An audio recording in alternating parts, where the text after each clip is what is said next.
मित्रों नमस्कार।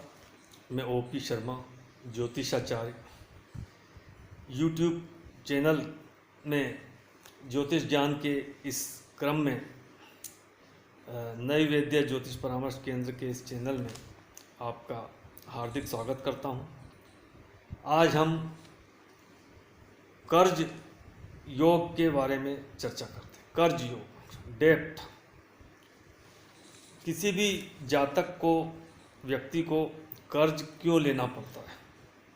निश्चित रूप से कर्ज तभी लेना पड़ता है जब उसकी आय से अधिक खर्चे हो जाते हैं, या जो आय होती है उसकी सेविंग नहीं होती है, या जो आय होती है उसका सही रूप से प्रबंधन नहीं हो पाता है, या घर की सुख सुविधाएं, आवश्यकताओं की पूर्ति के लिए जो आय होती है वो अपर्याप्त होती है, तब उसे कर्ज की आवश्यकता पड़ती है।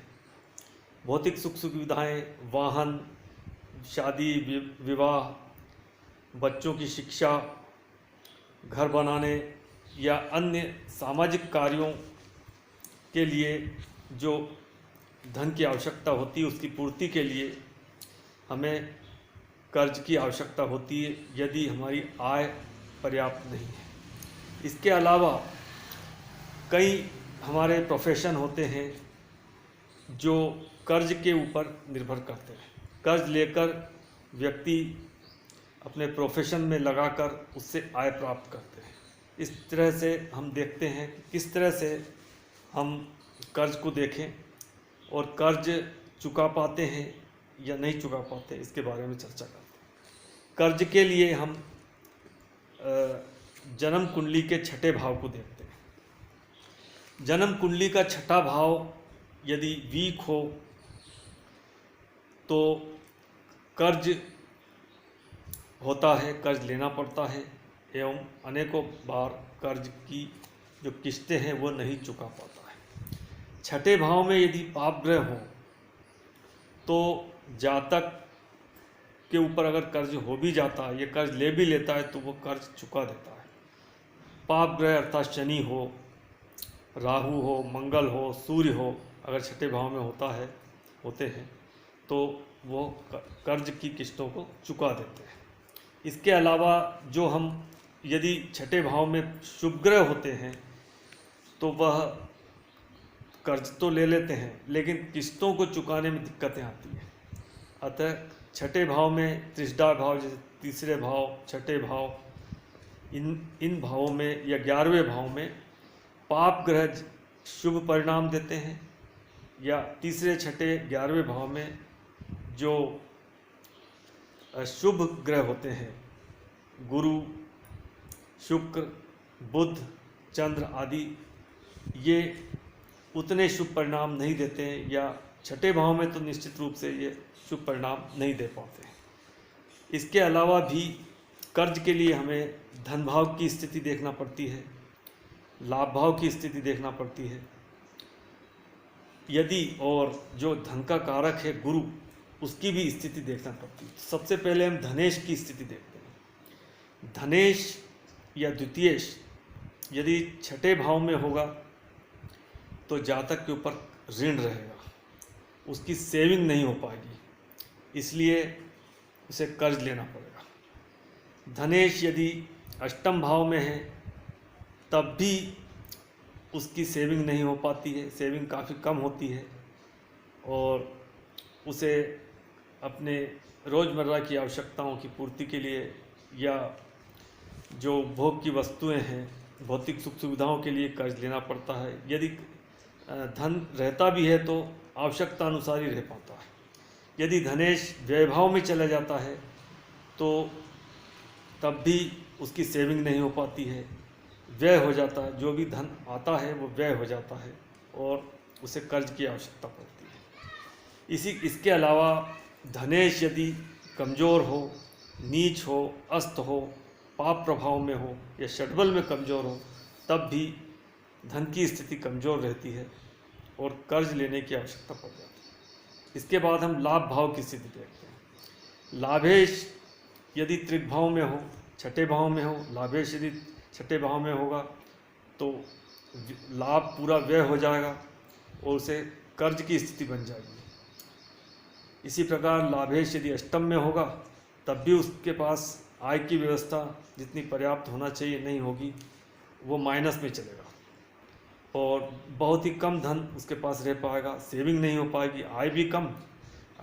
लाभेश यदि अष्टम में होगा तो आय कम हो जाएगी और सेविंग भी नहीं हो पाएगी, अतः कर्ज के लेने की स्थिति बन जाएगी। यदि लाभेश व्यय भाव में चला गया तो जितना भी लाभ होता है वो व्यय हो जाता है, उसके खर्चे बहुत हो जाते हैं, इसलिए बचत नहीं हो पाती।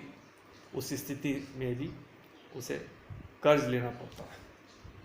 इसके बाद हम धन भाव में यदि स्लो मूविंग प्लेनेट हो, जैसे शनि हो, राहु केतु हो या गुरु हो, तब भी बहुत ही धीमी गति से सेविंग हो पाती है या धन की आवक बहुत धीमी गति से होती है। जो छठे भाव में यदि शनि राहु केतु होते हैं तो जल्दी कर्जे उतर जाते हैं। या तो कर्ज लेने की, छठे भाव में यदि राहु केतु शनि मंगल सूर्य यदि होते हैं तो या तो उसे कर्ज लेने की आवश्यकता नहीं होती या कर्ज ले भी लिया तो जल्दी किस्तें उतर जाती है। गुरु की बात करते हैं, धन का जो कारक होता है गुरु होता है। गुरु यदि केंद्र त्रिकोण धन या लाभ भाव में होता है तो उसे कर्ज लेने की आवश्यकता नहीं होती, आवश्यकता अनुसार उसके पास आय होती रहती है। लेकिन यदि गुरु त्रिभाव में हो तो लोन लेना पड़ता है और लोन उतारने में भी परेशानी होती है।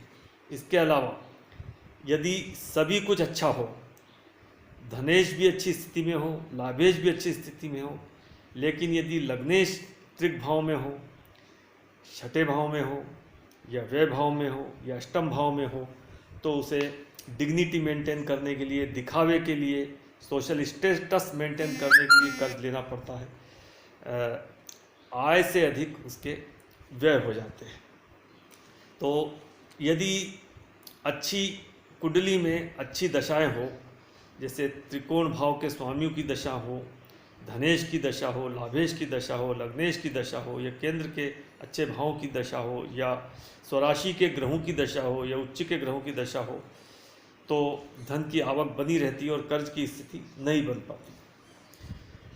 इसके अलावा ऋण योग त्रिक भाव की दशा हो, अस्त के ग्रहों की दशा हो, नीच के ग्रहों की दशा हो या मारक ग्रहों की जब दशा होती है तो आय की स्थिति, धन की स्थिति बिगड़ जाती है और कर्ज की स्थिति बन जाती है। धनेश धन योग कैसे बनता है?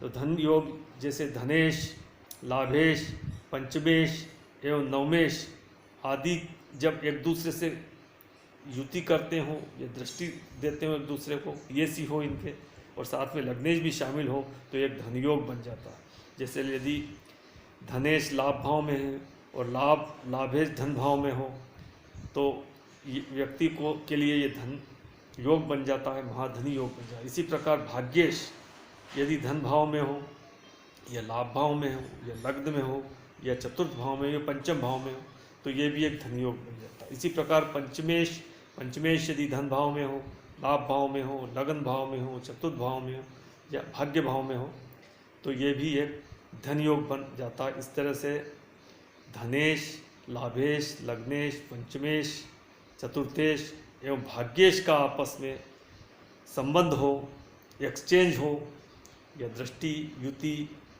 आदि संबंध हो तो निश्चित रूप से ये एक धन योग बन होता है और उसे ऋण की आवश्यकता नहीं होती है। आशा है आपको ये वीडियो पसंद आया होगा। यदि वीडियो पसंद आया तो लाइक, शेयर, सब्सक्राइब करने की कष्ट कीजिए। नमस्कार।